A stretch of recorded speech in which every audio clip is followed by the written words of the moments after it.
পাকিস্তানের তান্ডো আল্লাহরে ১৬৭ বছরের ঐতিহ্যবাহী শ্রী রামদেব পীর মন্দির আজও সম্প্রীতির অনন্য প্রতীক।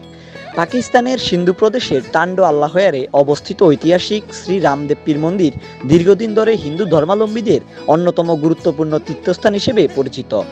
১৮৫৯ সালে প্রতিষ্ঠিত এই মন্দিরটি রাজস্থানের প্রখ্যাত সাধক বাবা রামদেবজির স্মরণে নির্মিত হয়।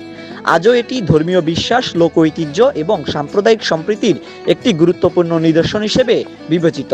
স্থানীয় লোককথা অনুযায়ী তান্ডো আল্লাহরে খাত্রী সম্প্রদায়ের এক নিঃসন্তান ব্যক্তি মানত করেছিলেন যে সন্তান লাভ করলে তিনি রামপীরের নামে একটি মেলার আয়োজন করবেন। মানত পূরণ হলে তিনি ভারতের রাজস্থানের রামদেবরা থেকে একটি পবিত্র মাটির প্রদীপ নিয়ে এসে ১৮৫৯ সালে একটি ছোট্ট মন্দির নির্মাণ করেন।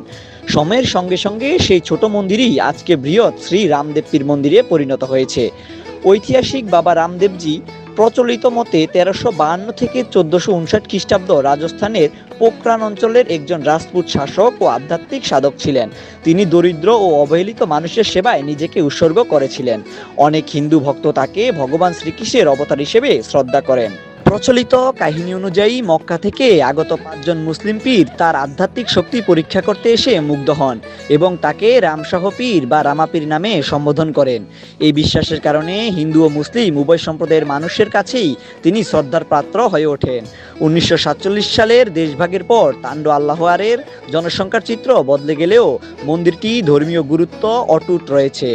প্রতি বছর হিন্দু পঞ্জিকার ভাদ্র মাসে এখানে ৩ দিনব্যাপী রামাপীর মেলা অনুষ্ঠিত হয়। এ সময় হাজার হাজার ভক্ত মানতের পতাকা নিয়ে পায়ে হেঁটে মন্দিরে এসে প্রার্থনা ও পূজা অর্চনায় অংশ নেন। শতাব্দী প্রাচীন এই মন্দির আজও পাকিস্তানের হিন্দু সম্প্রদায়ের ধর্মীয় ঐতিহ্য, বিশ্বাস এবং সম্প্রীতির এক গুরুত্বপূর্ণ প্রতীক হিসেবে দাঁড়িয়ে আছে। নিউজ ডেস্ক, তপোবন টিভি। সনাতন সম্প্রদায়ের প্রতিটি গুরুত্বপূর্ণ সংবাদ ও ঘটনা প্রবাহ জানতে চোখ রাখুন তপোবন টিভিতে। আপনাদের ভালোবাসাই আমাদের অনুপ্রেরণা।